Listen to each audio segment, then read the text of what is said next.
আসসালামু আলাইকুম, সবাই কেমন আছেন? ঈদের পরে বাড়িতে যাওয়া হলো। গ্রামের বাড়ি সেহেতু কবুতর কিংবা যদি ফুল গাছ না থাকে, গ্রামের বাড়ি আসলে একটা শূন্যতা শূন্যতা ভাব থাকে। তো আমাদের বাড়িতে আমার বড় ভাই কবুতর পালন করে।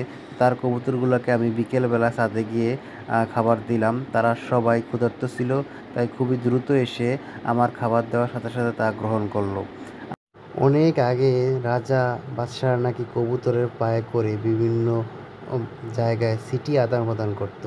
আসলে তা কতটা সত্য তা জানি না। যাই হোক, যাদের গ্রামে বাড়ি আছে তারা অবশ্যই চেষ্টা করবেন গ্রামের বাড়িতে অবশ্যই কবুতর পালার জন্য। এখন অবশ্য গ্রামের বাড়ি কেন, শহর অঞ্চলেও অ্যাভেলেবল কবুতর ছাদে পালা হচ্ছে। তো সুতরাং কবুতরটা পালার চেষ্টা করবেন। কবুতর একটি পোষা পাখি এবং খুবই একটা আন্তরিক পাখি। ধন্যবাদ সবাইকে।